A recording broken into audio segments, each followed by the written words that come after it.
The abyss isn't silent. It's a choir of ghosts.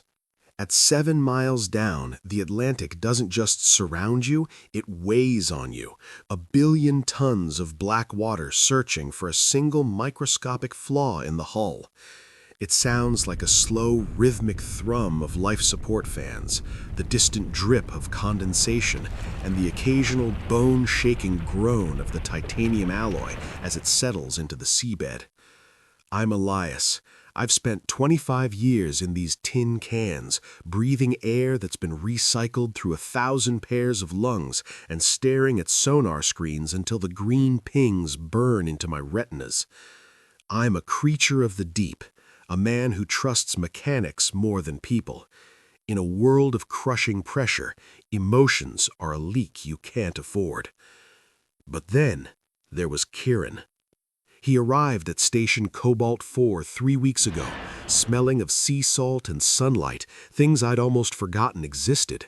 He was a systems engineer, a surface dweller with soft hands and eyes that looked at the station's complex wiring like it was poetry. To me, he was a liability. To me, he was a distraction I didn't want. They tell you the end comes with a bang. It doesn't. It comes with a shudder. When the mid-Atlantic shelf shifted, the station didn't just shake, it buckled. I was in the mess hall when the gravity stabilizers failed, sending me crashing into the bulkhead. But the first thing I heard wasn't the screaming of the alarms, it was Kiran. He was in the server core, trapped behind a jammed hydraulic door. His breath was coming in fast, shallow gasps, the sound of a man who realized the ocean was finally coming for him. I scrambled to my feet, the deck tilting at a sickening 15-degree angle. The emergency lights kicked in, bathing the corridor in a pulsing, violent red. I grabbed a manual override bar and sprinted toward the core. "Kiran, get back from the door!" I roared, my voice echoing off the damp metal walls. I jammed the bar into the seal and heaved. My muscles screamed, my teeth bared in a snarl. With a screech of protesting metal, the door slid open. Kiran was there. His gray jumpsuit damp with sweat, his dark hair matted to his forehead.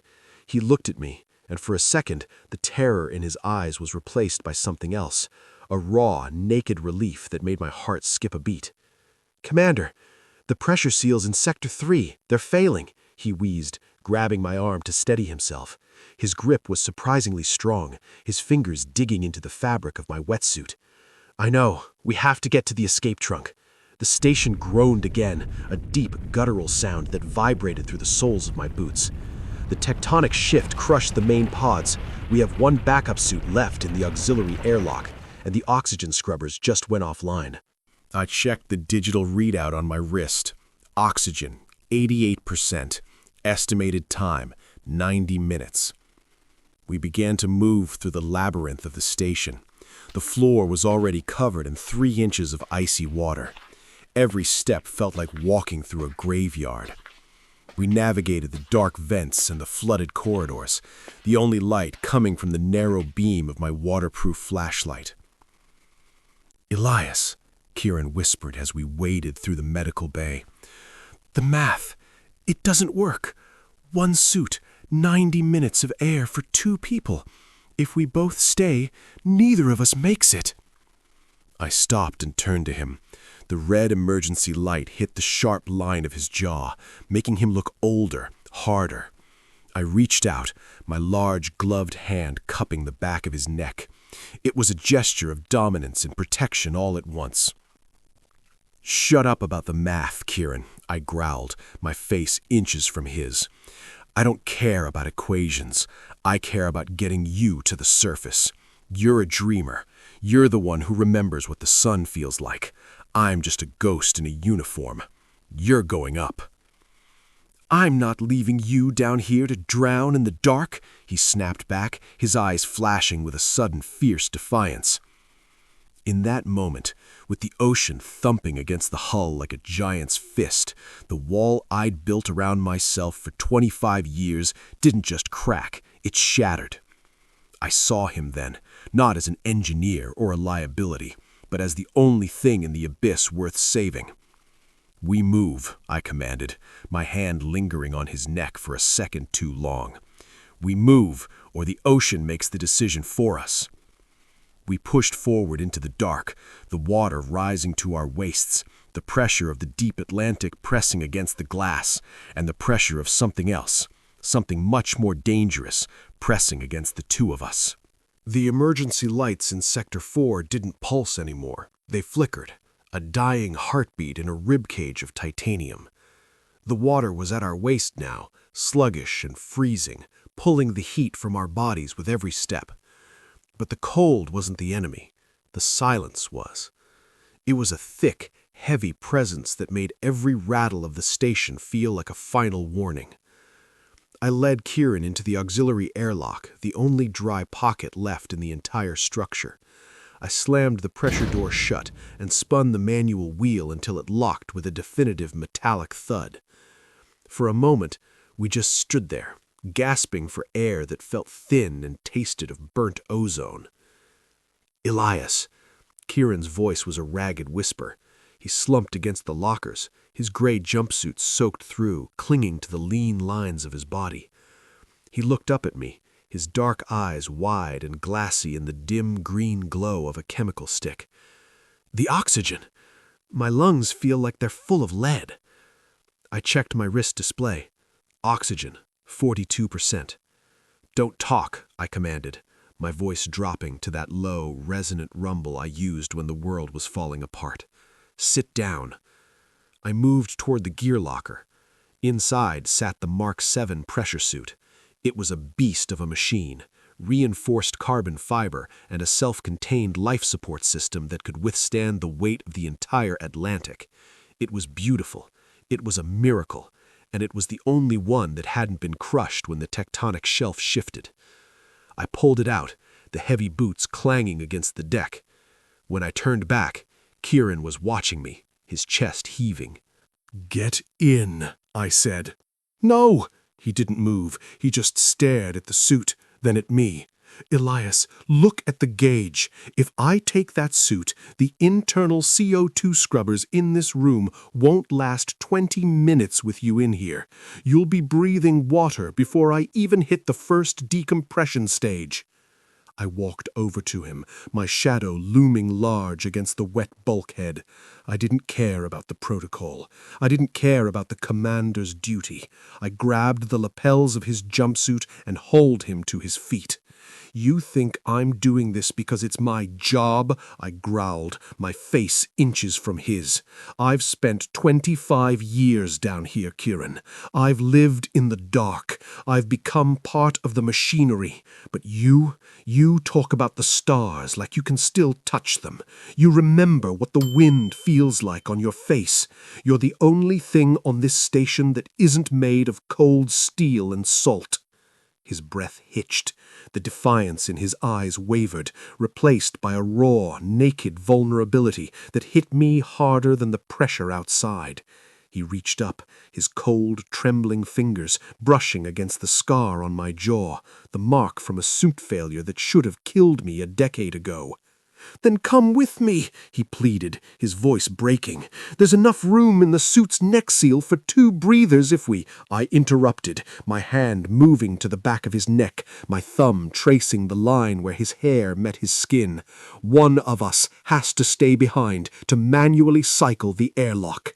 The remote systems are fried. If I don't stay behind to pull the lever, the pod won't eject. You'll just be sitting in a coffin at the bottom of the sea." The station groaned again, a long, agonizing shriek of metal. A seam in the ceiling gave way, a thin spray of water misting into the room. Time was up. I started forcing him into the suit, my movements fast and professional. I ignored his protests, my hands working the seals and the latches with a grim efficiency. As I slid the heavy chest plate over him, he grabbed my wrists. "Elias, wait!" I stopped. The green glow of the chem stick made the shadows in the room dance. "If this is it," Kiran whispered, his eyes searching mine, "I need you to know. I didn't come to this station for the science. I came because I heard about the commander who survived the abyss. I wanted to see the man who couldn't be broken." I felt the air thin in my lungs, but it wasn't just the oxygen. It was the weight of his words. I leaned in, my forehead resting against his. "You found him, Kiran. And it turns out, he was just waiting for someone to give him a reason to finally let go." I didn't give him a chance to respond. I pressed my lips to his in a kiss that tasted of salt, desperation, and a sudden violent hope. It was a claim, a promise that even if I stayed in the dark, a part of me was going to the surface with him. I pulled back, my eyes hard. I lowered the helmet over his head and locked it into place with a hiss of pressurized air. Through the clear visor, I saw his lips move, calling my name, but the sound was trapped inside the suit. I walked to the manual override lever. My lungs burned. My vision was starting to fringe with black. I looked back at him one last time, my hand hovering over the release. "See the sun for me, Kiran," I whispered, though I knew he couldn't hear me. I pulled the lever. The pressure of 7 miles of water isn't just a physical force. It's a predatory silence. As the emergency pod hissed away from the station, the vacuum it left behind was instantly filled by the ocean. The titanium walls of the auxiliary airlock didn't just break, they folded like paper. I didn't feel the cold. My lungs were too full of fire, gasping for the last molecules of oxygen as the room turned pitch black. I leaned back against the bulkhead, my body feeling lighter than it ever had. In the dark, I could still feel the phantom heat of Kiran's lips on mine, a ghost of a sensation that was more real than the water rising to my chin. The distant, muffled thud of an implosion, the sound of rapid bubbles rising, then a shift to a peaceful, melodic synth pad that sounds like light breaking through water. Enceladus. They say when you drown, you don't fight the water at the end, you welcome it.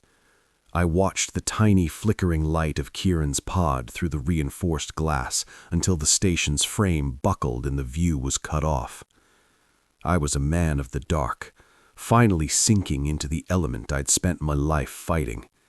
I closed my eyes, picturing the sun he talked about, the way he said it turned the surface of the waves into shattered diamonds. I wasn't a commander anymore. I wasn't a survivor. I was just a man who had finally found something worth staying behind for. 7 miles above, the world was screaming. Kiran hit the surface at 3 a.m. The pod bobbed violently in the swells of a midnight storm, the internal gyroscope spinning wildly.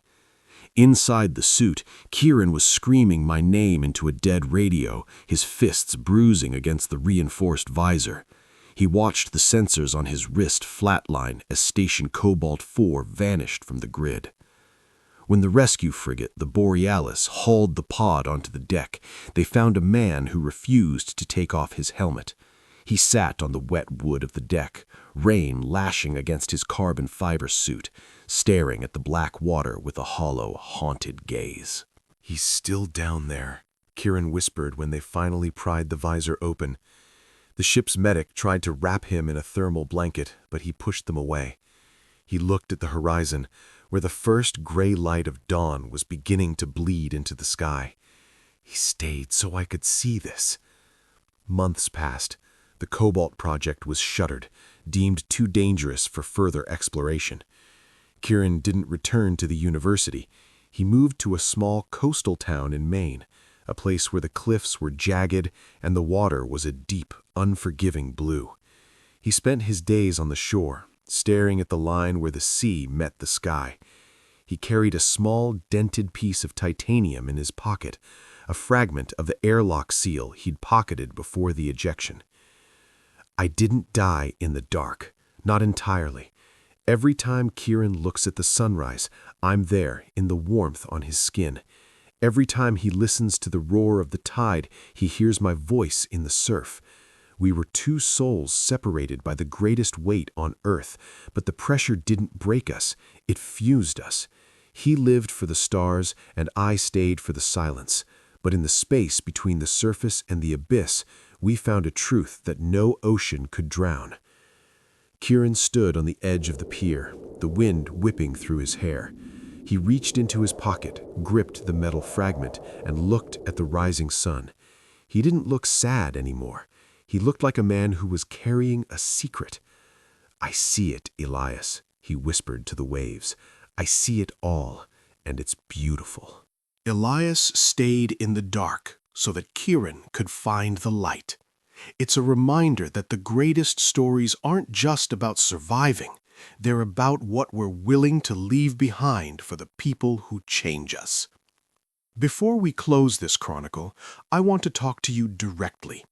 We are currently sitting just 157 subscribers away from our first major milestone, 1,000 members in this community. This journey hasn't been easy.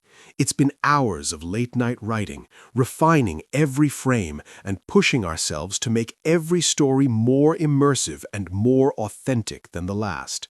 We are working hard to improve with every single upload, but we can't reach that 1,000 mark without you. If Elias and Kiran's sacrifice moved you today, please consider hitting that subscribe button. Help us cross this finish line so we can keep bringing these worlds to life. Your support is the oxygen that keeps this channel breathing. And I want to hear from you. In the crushing pressure of the deep, Elias realized he'd rather stay behind than live without knowing Kiran was safe. Have you ever had to let go of something or someone to ensure they could finally shine? Share your story in the comments. I read every single one, and I'll be replying to as many as I can. Until the next chronicle, keep looking for the light.